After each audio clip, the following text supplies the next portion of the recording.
August draft as well as the 2015 standards and incorporate edits that were suggested by the board and members of the public as it was necessary and appropriate. That's exactly what we did. The VDOE staff has really been working nonstop since that meeting in November, and we've accomplished that. It's been a great feat. A couple of highlights. We, in response to stakeholder feedback as well as work that had been done previously. Number one, we used the November draft that was presented to the board as the base document, and then we restored some of what was in the 2015 standards, such as the K through 3 chronology of focusing on community in kindergarten, on the state in first grade, the nation in second grade, and the globe or the world in third grade. Those are just a couple of highlights. I think that what folks will find with the draft that was released this morning is clear, concise, rigorous, and rich standards that are ready for first review by the board and ready to go out for public hearings.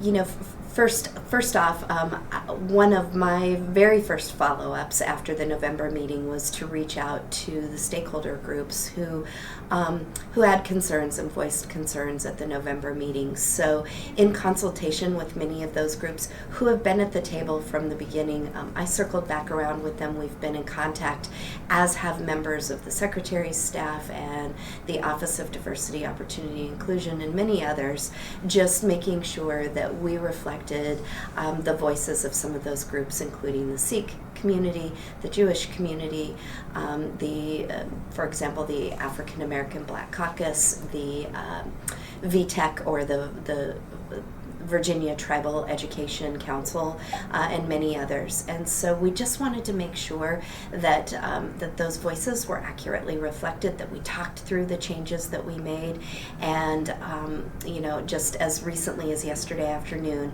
still continuing to talk with them about the release of these standards and making sure that we were very clear on the fact that the standards are the broad learning goals, and not all of the information that was included in the summer version is in this standards document, because it is going to be, or much of that information will continue to be reflected in the curriculum frameworks.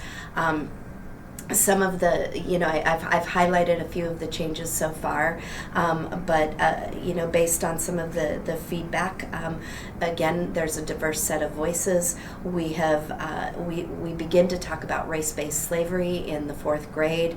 We build out the Civil War, Emancipation Proclamation, Brown versus the Board of Education, the Civil Rights Movement, the historic election of Barack Obama as America's first Black president, and many other areas. Again, the concept holds true to Governor Youngkin's commitment to teach all of history, both the good and the bad, in a concise and an honest way.